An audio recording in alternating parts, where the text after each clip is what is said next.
President Biden is continuing his push to ease the Trump administration's anti-immigration policies. He is preparing to nominate Tucson Police Chief Chris Magnus to lead the Customs and Border Protection, an outspoken critic of the former Republican president. If confirmed, Magnus will be stepping into one of the country's most politically divisive challenges: how to handle the record amount of migrants trying to enter the U.S.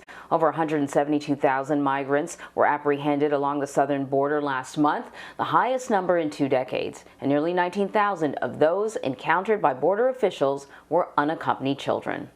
Camilo Montoya-Galvez is here to discuss. So, Camilo, thank you so much for joining us this morning. How many unaccompanied migrant children are currently in U.S. custody, and where are most of them being held?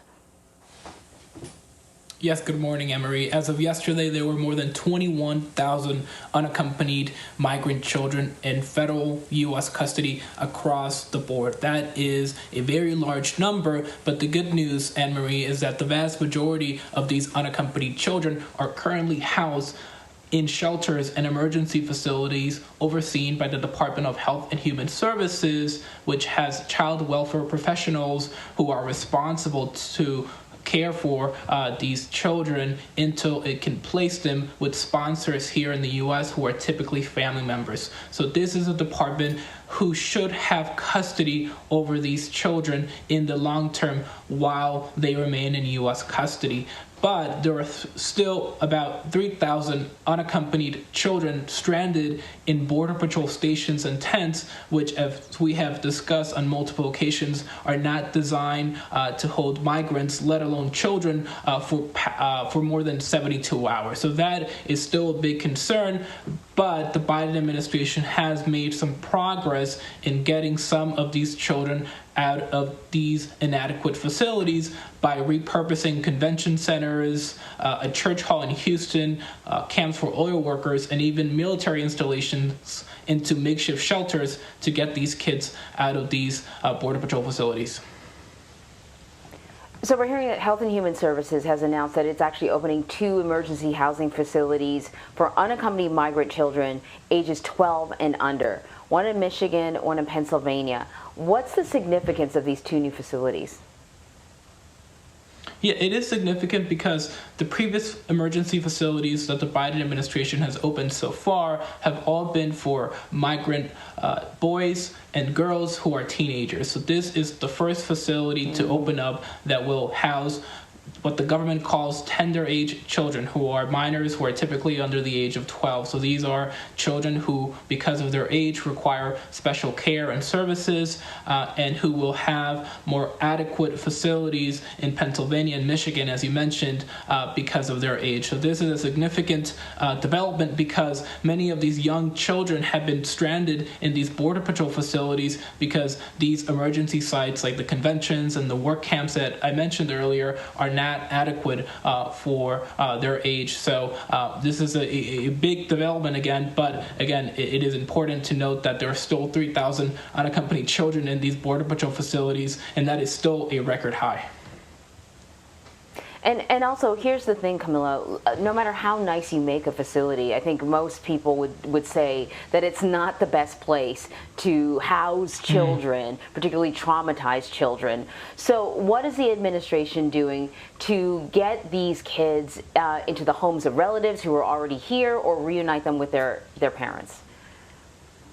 No, that's an excellent question, because although I mentioned that these shelters and emergency facilities overseen by the Department of Health and Human Services are much better settings than Border Patrol stations, it is still important to note that there are more than 18,000 children in these government overseen shelters, and advocates would like to see these children released to families and be left out of congregate settings, which they believe are not adequate for the well-being and psychological safety of these children. And so the Department of Health and Human Services has this mandate to release children to sponsors who, again, are typically parents aunts, uncles, cousins who are living here in the U.S. regardless of their immigration status, and it has created this new expedited process for children who have parents in the U.S. willing to care for them in order to make room for new arrivals, because that is the major question now. Can the refugee agency within the Department of Health and Human Services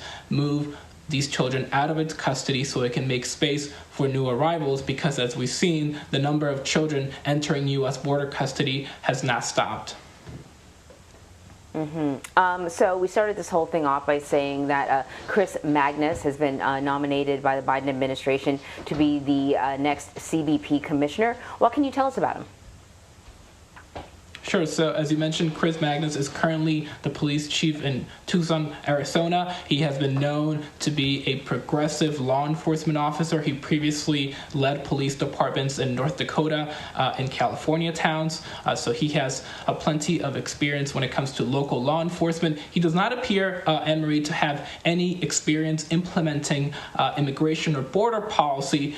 But it is important to note that during his time as police chief in Tucson, he has been pretty vocal about his views on immigration. Back in 2017, he forcefully criticized the Trump administration for attempting to withhold federal funding to so-called sanctuary jurisdictions, which are, again, towns, counties, and states that limit their cooperation with federal deportation officers from ICE.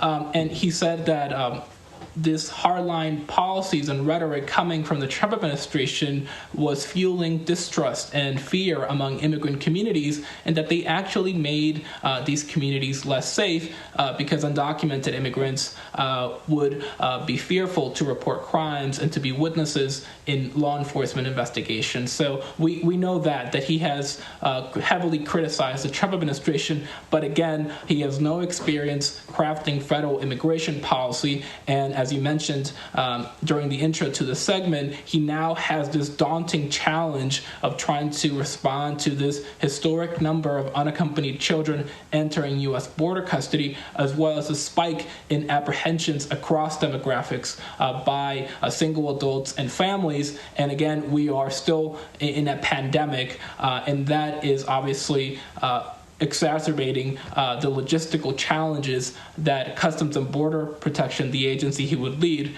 is currently facing. Yeah, all issues I'm sure he will be questioned and grilled about during his confirmation hearing. Camilo, thank you very much.